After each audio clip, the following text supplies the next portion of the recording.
You get through this, you'll break new ground. Thanks for joining us for week 2 of We'll Get Through This. My name is Carol. Today we're going to consider the social health dimensions from the Holistic Health Wheel, which you'll see referenced below.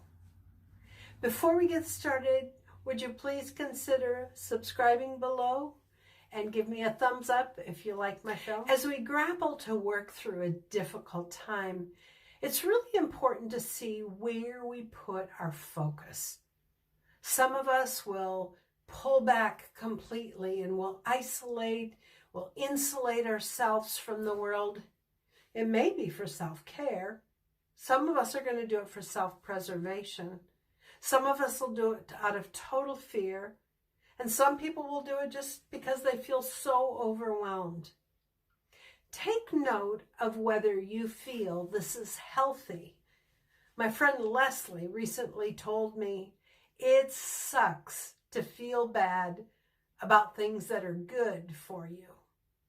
It feels bad to do things that are bad too, but in a different way. She is so right. I'm an intense introvert, so I tend to get my greatest energy from others and the outside world. It comes at me, and that's what feeds me and gives me so much of my energy. However, doing a daily blog and then recording a vlog every day has left me little time to socialize. So how do I feel about this? I'm spending all this time alone, and I'm learning I really enjoy my own company. So my social isolation has really been a nurturing time for me, myself, and I. But what about those caregivers among us? You've probably been wiping running kids' noses and baking for your elderly parents and making calls to others, and some of you are homeschooling your children or your grandchildren. You're giving and giving and giving. We know all too well the value of giving to others because it's supposed to make us feel better. Loving one another is what makes life so very, very precious. I agree 100%. That is, until we hit the danger zone of burnout. Then our best intentions can change. They can go south really fast, and it can turn us into resentful, angry, and toxic people. How do you know when you've hit that point? I'm going to confess something.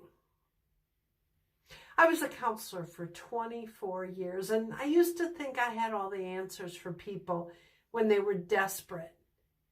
But I was dead wrong.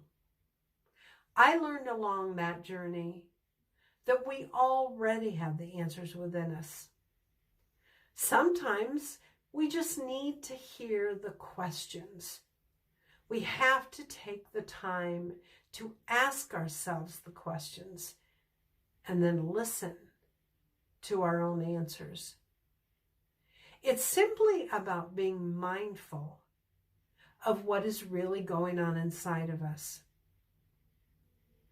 Today, some of us are being blessed with this extra time. Time to get to know ourselves, time to ask ourselves the questions I'm posing here. And so today's healthy tip is to stop for just a couple minutes. Shut down completely.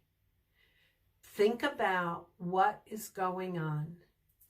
Pay attention to what's happening, what you've been doing, and how you're feeling about it. Until I wrote this vlog and this blog, I hadn't thought about it, but I'm really happy right now. So after you've done that for a couple minutes, jot down what you learned about yourself. If what you're doing is interfering with feeling healthy socially, then it's time to make a change. If not, like me, stay on course, knowing that you're doing what feels right at this particular time. New Yorker Natasha Agpool told me today that she was chilling out by painting her beloved cat. I'll send you a link to that so you can check out her cat. We are in a massively transitional time right now, and it can really help us stay grounded if we're making connections that feel good and we know they feel good. Now, Lydia, of course, has a fun and healthy tip. She explained how she arranged a virtual meeting with her friends. She told them to make sure they had a good time with a kid-free room. And what she did is she explained they used a video conferencing program called Zoom. 4 girlfriends all tried new drinks and snacks that reminded them of their previous in-person gatherings. She said we had the best time chatting while seeing each other's faces online.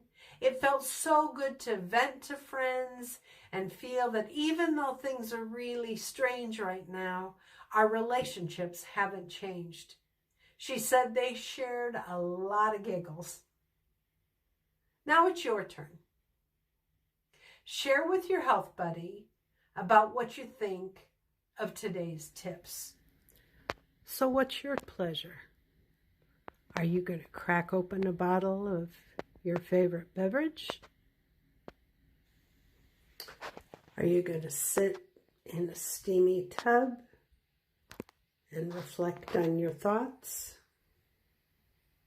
Are you going to pop on Zoom and connect with your friends? Maybe create an art masterpiece at home, like Natasha did? Or are you going to light a candle? Sip some herbal tea? And shut out the world for a few minutes because you're with your best friend. As always, thanks so much for joining us. We'll see you tomorrow when we'll be talking about vocational health. Stay healthy, my friends. Bye-bye. You get through this, you'll break new